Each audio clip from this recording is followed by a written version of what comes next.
So it was after dark in Yelwata town in Benue state when the avenging gunmen struck. By the next morning, all that was left were dozens of charred bodies burnt beyond recognition and thousands of shattered lives. It's the latest in yet another wave of attacks between cattle herders and farmers, violence that has simmered for years and which the authorities have struggled to contain. Nigeria's National Emergency Management Agency says it's working with aid agencies to help thousands of people displaced by the violence in a territory where the majority Muslim north meets the predominantly Christian south. The Catholic pontiff, Pope Leo, has joined millions of Nigerians in mourning what the Vatican called a brutal massacre. President Tinubu called the recent upsurge in attacks depressing and inhuman. Is due to visit Benue State on Wednesday, his first visit there since coming to office 2 years ago. So what can he do to bring peace to Benue State and the rest of the Middle Belt region? Well, for more on this, I'm joined now in the studio by Reverend Father Patrick Alumuku, OON, Director of Communications at the Catholic Archdiocese of Abuja, and Father Alumuku is from Benue State. Thank you very much indeed for joining us. Thank you so much. Good to see you again. Thank you so much, Charles. What's your reaction to this recent upsurge in violence in your home state of Benue? Charles, is a situation that is lamentable, unacceptable, could have been taken care of ahead of time. One event too many. The state of Benue has suffered a lot in the past number of years, not just in the past 2 years under this administration, but in successive administrations. One thought this would be taken care of. I want to thank Pope Leo XIV tonight for the awareness creation, because the whole world is abuzz. The media is talking about it. Today I received calls from Germany, from Italy, from France. There are people who want to come and visit. There are journalists who want to come and see what is happening here to report back to their people. I want to thank the United Nations for their voice today to say this is unacceptable, and the United Nations Secretary General who has spoken. I want to thank the Amnesty International, who says that justice must be made to bear in this circumstance.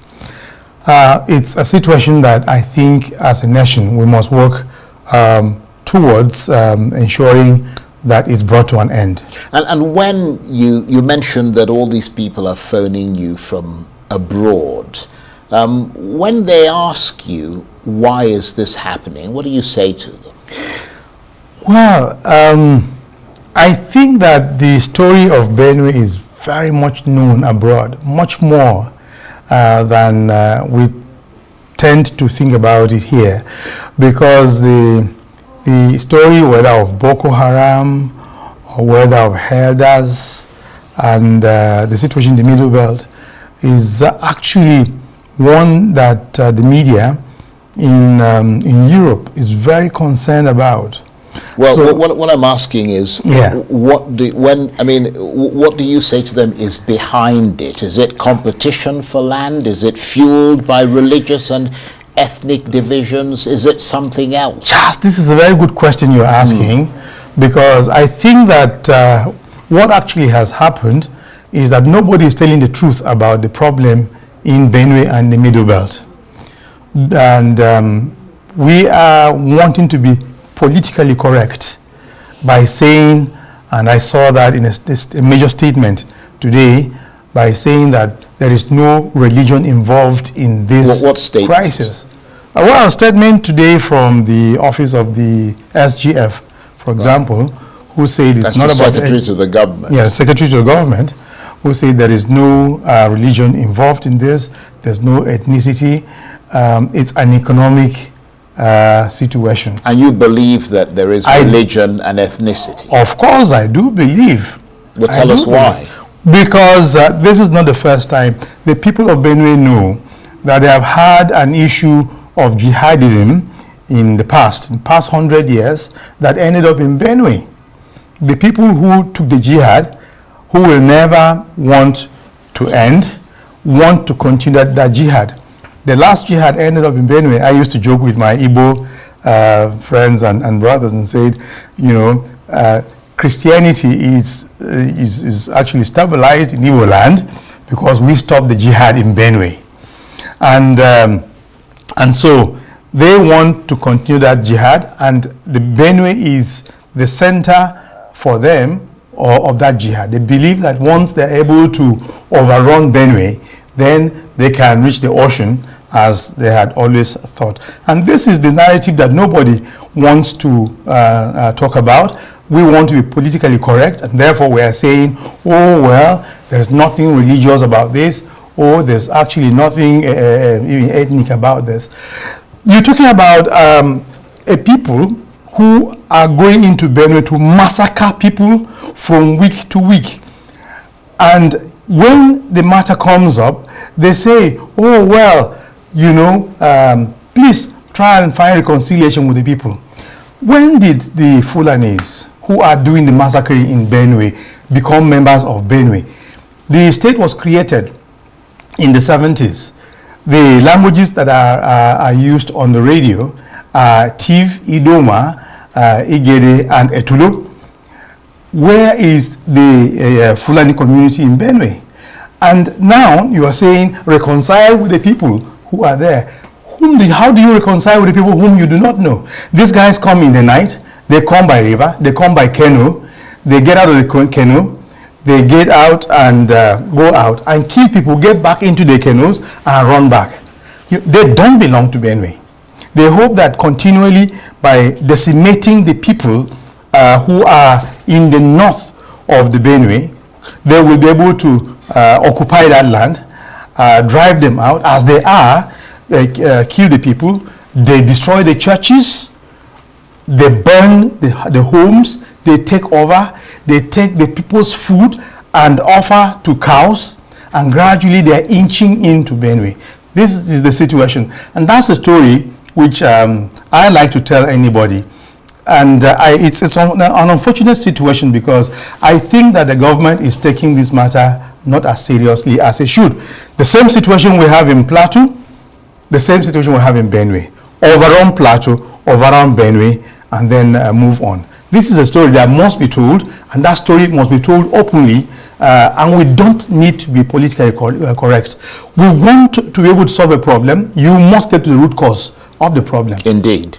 And so, given what you're saying, although, as you said, the government of the Federation, I mean the SGF's office is disputing that, and so are some other people, what do you expect? I mean, it seems like, based on what you're saying, it's important for President Tinubu to actually go to Benue State and get to the heart of the matter.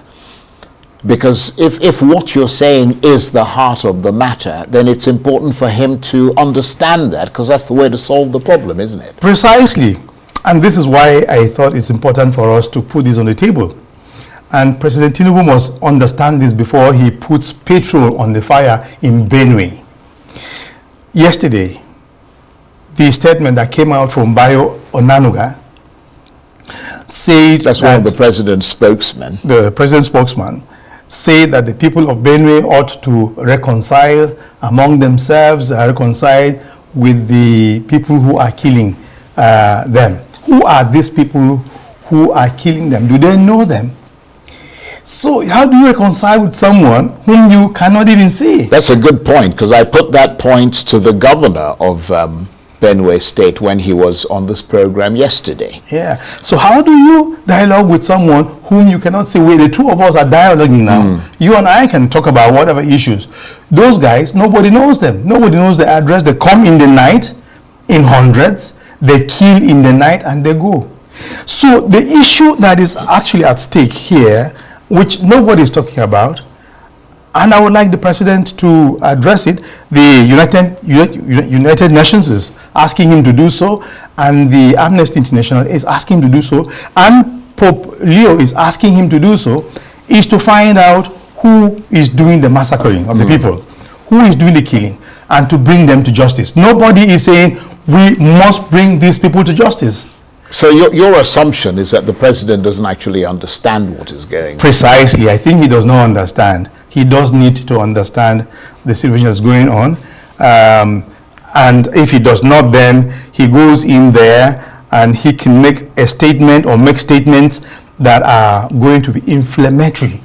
They are going to make things worse. I think it's important for us to let the president know that there is a situation on the ground which he needs to understand properly and to address adequately when he's on the ground. And you mentioned Pope Leo. I mean, he is the Catholic pontiff. Of course, he's the head of your church, the Catholic Church. I mean, he's been offering prayers in supplication over what has happened in Benue State, and his voice does carry a lot of political and moral weight. But I'm wondering whether or not he's getting involved in it because there's a religious, you're saying there's a religious element. He has information in this regard.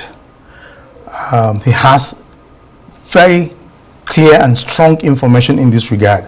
And that's why I'm saying, he would not want to get into the politics of Nigeria, but he's appealing because he knows that the people who are being massacred are members of his church.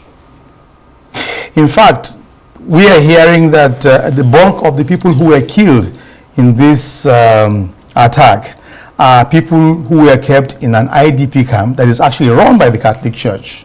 And so when that happens, then immediately through the nunciature and through the church in Nigeria, information gets to Rome. And he does that not only for Nigeria, but for whatever parts of the world where Catholics are affected. He makes appeals. But we are quite happy about this because it was so fast and so sharp, because it was he that actually brought to the awareness of Nigerians the seriousness of what happened in Yellow-Water, and I think that we're quite pleased with what he has done, and I think he has walking the consciousness of our Nigerian leadership in the political class of what is happening, because how many times have people been killed? There was a time under Otom's government where we buried 97 people. There were 97 corpses that were put together in the stadium in Makurdi, at which we had a mass and had to bury them. This is happening at Christmas. This is happening at Easter. This is happening in the New Year. At periods when Christians are meeting and celebrating, this is when these people strike, most of the time. Well, let's look at potential solutions, because I seem to remember, you mentioned Governor Autumn. I seem to remember that he enacted a law for the prohibition of open grazing. The machinery appeared to have been set up for that law to be implemented. Livestock guards, we're told, were put in place to try to ensure that cattle do not graze openly and randomly. But there are allegations that the current government has relaxed all this. Is that a fact? Yeah, well, I think that there was not a very clear understanding at the beginning of this present administration. The state administration. The state administration, right. Yes. I think that in the course of the campaign, there was not a very clear understanding between one party and the other. But the problem has remained, because it is not a problem that actually began under Otom. It was there under Suswam's government, then under Otom's government, and the situation is exacerbated right now under the government of Father Alia, who is doing a lot indeed, unknown to many people, but trying to ensure that it does not escalate the situation. Right. It's trying to ensure that this can be taken care of. My worry at this particular moment is that the military is unable to carry out even the commands of the head of state, who say to them, for example, take care of this situation. He told us when a couple of days back. Unable, what do you mean? Well, unable in the sense that they have not been able to move in to act. Right. And that is quite disheartening, because they could have done so much. There are groups of military attachments in Makurdi. And I can tell you, Charles, that it's like staying here at the Hilton, and there are people out around Asokoro who are attacking the city, and the military is here, and the military is doing nothing for week upon week and from month to month, and nothing is being done. So it looks as if there is some collusion between the military and these bandits, because the distance, if you know the distance where these people operate, it's so short that even if they walked on foot, they will be able to meet them halfway. Well, I mean, we can't, obviously, I can't speak for the military. I don't know what the issues are. And we also have to be circumspect in why they have not been able to handle it. But it is a legitimate question that you raise as to why it has not happened. I mean, I don't think we have the answer yet, but there clearly is a reason.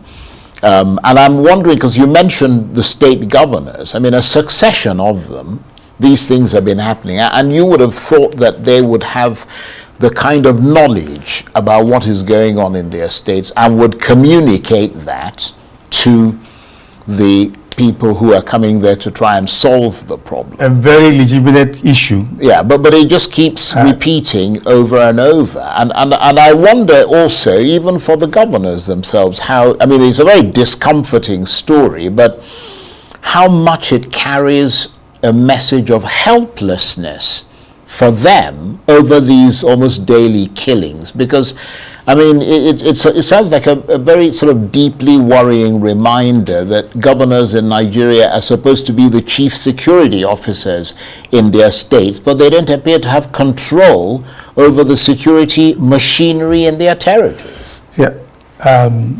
Charles, if you disarm a man or disarm a governor, he has no powers. He can do little or nothing. And that's what I think has happened, because I think that the leadership of this country has disarmed the leadership of the states when it comes to matters of security. Forget about the security vote and all that. What do you use a security vote for when you have no powers to command, whether it's the police or the army, to take care of bandits or who are killing your people? They will not move. But this is a very serious and worrying situation, and it should be even for the government, because... But is there anything more that you think the governor could be doing to quell the crisis in Benue State? Well, Charles, you're asking me a very difficult question here, but I can attempt to answer, because I think that the people should be helped to protect themselves. They should be aided to protect themselves, because after years and years of attacks, the people are left helpless. They should be helped to protect themselves. What help will not be for me to say, but the Constitution allows people or anyone to protect himself from an aggressor. So what ways can be made available for protection should be done. I listened to an interview, some weeks back about of Governor Otom, who was saying that he wanted to be licensed to have the ammunition firearms, right? So he could also face his people, you know. And I laughed at it because I said, the guys who have the AK-47s, who licensed them? Who gave them licenses? So we are getting into a state of anarchy. Well, they obviously don't have licenses. They don't have licenses. Yeah. And so we're not going to allow people to be carrying guns. At random. The situation right now is that people are carrying guns. Right. Unfortunately, and we know they are carrying guns. I don't know how many guns there are, for example, in Benue, but I think it's the same set of guns. One day they're in Agatu, 200 of them. Another day they are in Kashimbila, that is from the Cameroon border towards Taraba, 200 of them. Another day they're in Nasarawa, 200 of them or more, you know. And I think that they are in hundreds, and they have unlicensed guns. Why is nobody saying we must find these people who have unlicensed guns and who are killing our citizens? This is an issue at the heart of this conversation. So, I mean, we mentioned, we're coming to the end of the conversation. Yes. We mentioned that President Tinubu is due to arrive in Benue State on Wednesday. I mean, that in itself, is that encouraging for you? It's very encouraging indeed. And I do hope that he will have a good visit to Benue, and that he will open his ears to listen to the people, and that he will not carry with him conclusions taken from Abuja and presumptions which people would have put into his mind, that he will listen. And when he does listen, he will discover that there are aggressors who have decided to destabilize Benue and to destabilize Nigeria. Right. Destabilizing Benue is doing a lot of harm, not only to the economy of Nigeria, but also to the food security of this nation. You know, we have Zaki Biam out there that used to produce about 200, 300 trailers of yams every day, going to different parts of the country. All that has ended. Right. There are other areas of food production in Benue that have actually come to a halt because of this. The farmers have run away from their homes, so there is even hunger in Benue.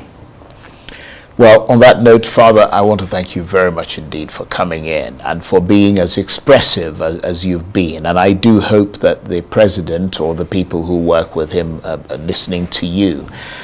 Reverend Father Patrick Alumuku, OON, is Director of Communications at the Catholic Archdiocese of Abuja. Thank you very much indeed. Thank you so much, Charles.